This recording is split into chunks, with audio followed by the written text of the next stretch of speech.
amadolari 30 ni azorihwa n'umunyamahanga yinjiye mu Burundi yinjiranye mu gatumba. Umurundi nawe akazoriha ibihumbi 15 mu marundi mu kugira ngo yinjire mu gihugu c'u Burundi. Aha rero ibi bikaba bishikirijwe mu nyuma yaho ejo aho bukera urubibe rwa Republika Iharanira Demokarasi ya Kongo n'u Burundi buca bwugururwa. Amafaranga rero akazorihwa kugira ngo abinjiye bose bakoregwe ibipimo, ubona ko atanumwe ashobora kuzinjira adapimwe umugera wa corona virus. Ibi rero bikaba ibyashyikirijwe na muganga Tade Ndikumana, umushikiranganje w'amagara y'abantu no kurwanya ikiza roho nyanganda sida. Aha rero akaba yanagize icyo ashikiriza kubijanye no kurwanya itabi, ubona ko uyu munsi wari munsi mukuru mpuzamakungu wahariwe kurwanya itabi. Tade Ndikumana, umushikiranganje. Umugwi w'igihugu ujejwe gukurikiranira hafi ku munsi gukinga no kurwanya ikiza coronavirus wakoranye. Ibintu twabonye rero twarabiye hamwe biri mu mugwi itatu. Cyambere kwarukurabira hamwe aho duteje ikivi. Birashimishije ko twabonye yuko akazi gakorwa, abene gihugu baripimisha mu gihugu cyose, kandi twashimye yuko nakagorane kari kabaye aho duhejeje gupima abanyeshure twakoresheje amatest rapide menshi. Byarashitse rero dukoresheje bijya bipimo bimara amasaha 28. Hariho abene gihugu bamwe batanguye kwidoga yuko inyishu ziteba, ariko turashima yuko mu gihugu cyose abakeneye kwipimisha bibonye ko ibimenyetso bakigwa kandi bagatunganirizwa atangorane ihabaye.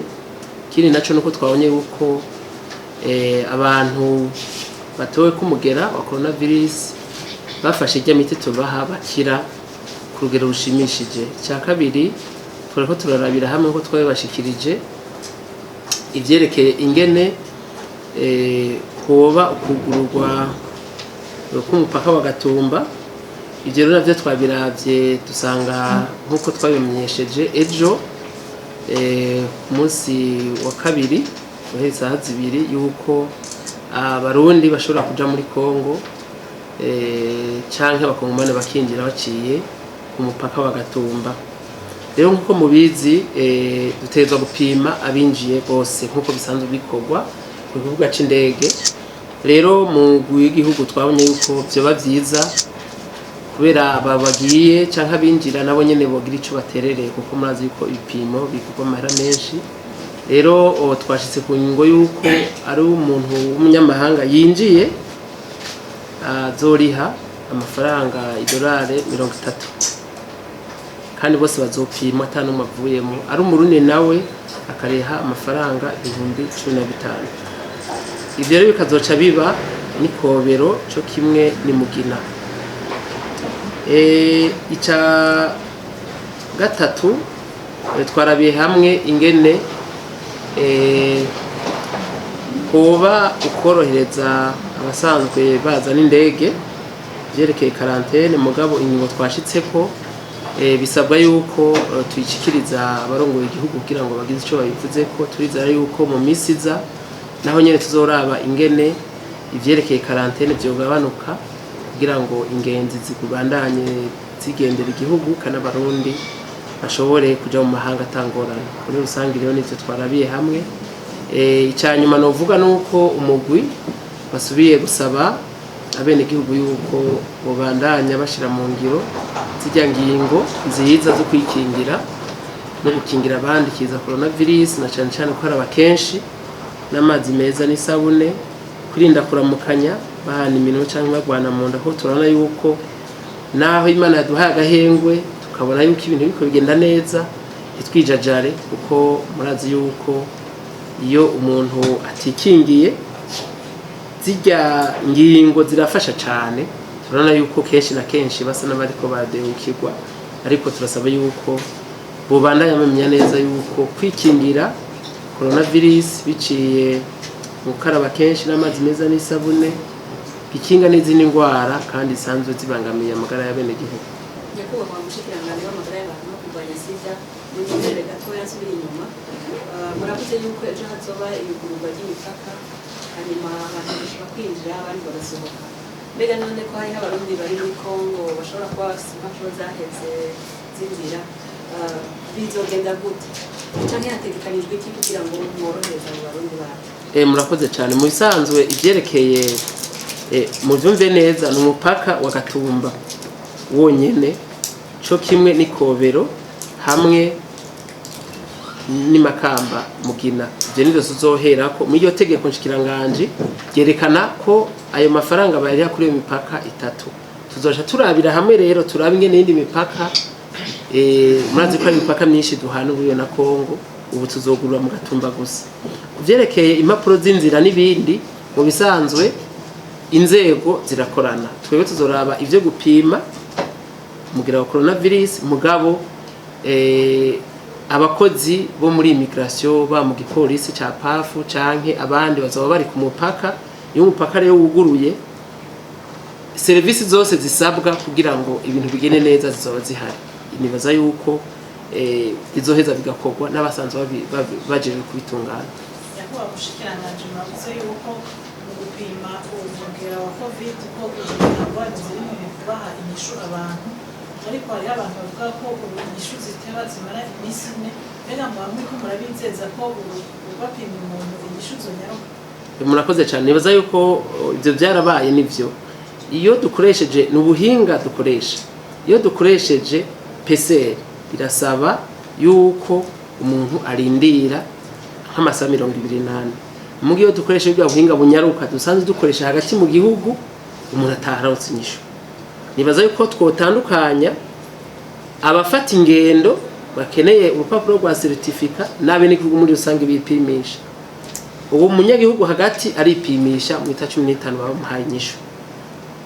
Mugabo kubugenda hanze turiko turaramye duhinyanyura ubuhinga aho ajya ama certificate azobashikira mu matelefone yabo. Nico gituma navuze nti hari ingingo zafashwe n'umugwi muga dusaba yuko abarongoye igihugu babanza kuzibona kugira ngo turabe ingene vyerekeye abava hanze baje n'indege nabo bokoroherezwa. Muga muri rusange turagereza gukora ibishoboka kuko igipimo ca PCR nubundi buhinga birasaba rero umwanya. Hari gihe imashini bitagenda neza nkuko babitegura, bigasaba ko umuntu atenyenya, ariko turizera neza yuko ari muri iyo ndwiza tuzoheza tukabaha inyishibereye kuvyerekeye abasanzwe bafata ingendo z'indege baja mu mahanga canke bagaruka.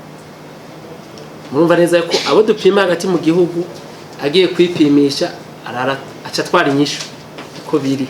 Muga navuze yuko igihe twapima abanyeshure benshi amatest rapide yaragabanutse, bikaca bisaba yuko tuja kuri rya buhinga bwa PCR aho bamara amasaha 28. Naho hari haciyemo ikintu cameze nk'igitevya inyishu. Muga muri rusange ubu turafise amatest rapide akwiye, ugiye kwipimisha utahuronse inyishu.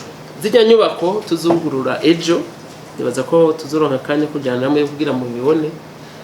Twasavye yuko zica zubakwa Kobero hamwe ni Mugina. Rero ubu duhereye mu Gatumba, hanyuma nizamara kujaho nibaza yuko abejeje bazobikora mu bangutsi, naho zoza tujane mubone ingene ibintu biriko biragenda. Ubu duhereye mu Gatumba. Bisanzwe hari ibisabwa, ariko nk'Ikobero turazi neza yuko ibidanazwa birinjira. Ubu rero bibanaye bakujya byariko biragenda, abazanye ibidandazwa barinjira tangorane.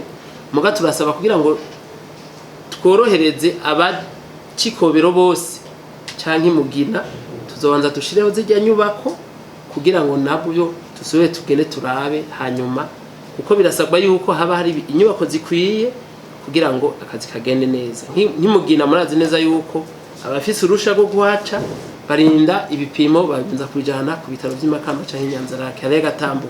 Cyabisaba rero uko tujana inyubakwa hariya ku mupaka kujya twagize mu Gatumba.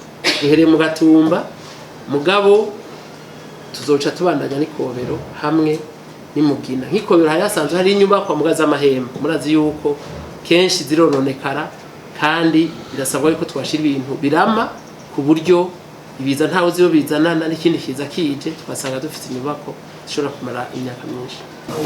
Tubone rero ko kandi uno munsi bihunganye ari umunsi mpuzamakungu wahariwe kurwanya itabi.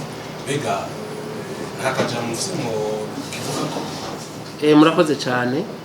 Ni umunsi mukuru n'ivyo mpuzamakungu hari kurwanya itabi. Itabi rero nk'uko mubizi rirabangamira amagara na cyane cyane ibihimba by'ihemero, kandi murazi yuko rifise ingaruka mbi na cyane cyane kuvyerekeye indwara za kanseri. Rero icyo twoshikiriza bene gihugu nuko itabi ataco rimarira umuntu kuvyerekeye amagara yiwe. Bogirinda rero na cyane cyane abari tumura bakirinda gutumura itabi ku bandi, kuko iyo uri karanywa itabi irya mwotsi iyo ariko utumurira ku bandi batanywa itabi nibo bagira ingaruka mbi nyinshi. Rero hariho itegeko ryatowe mu namashinga mateka aho harimo ingingo zigizofatwa ko turaraba amategeko mperekeza y'iryo tegeko kugira ngo turabe ingene abo batumura itabi hoba uburyo bukwiye kugira ngo ubushoboye, kuko ni kidandazwa cemewe mu makungu, mugabo twe tukabona yuko byiza hoba amatagisi akwiye kugira ngo itabi rinwe ufise uburyo bukwiye kugira ngo tugabanye bimwe bishoboka kugira ngo abanyitabi bagabanuke mu Burundi, ahubwo bashoboye gufungura izindi mfungurwa zibafasha.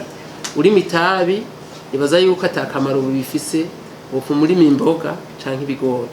Rero twebwe ico duhanura bene gihugu nuko itabi borigira imuziro, uwo vyankiye kuriheba nawe akirinda kurinywera aho abandi bantu bari, kuko abariko bononera amagara yabo. Hanyuma ku ruhara rwa leta nuko ni intumbero yawe mesi aho haba surtaxation des produits de tabac kugira ngo habe inyigisho yuko abene gihugu boriheba, mugabo nabo banywa agasigarete kavuye mu mahanga bakagira ico binjije kugira ngo buke buke tugende twese tunganirana. Murakoze.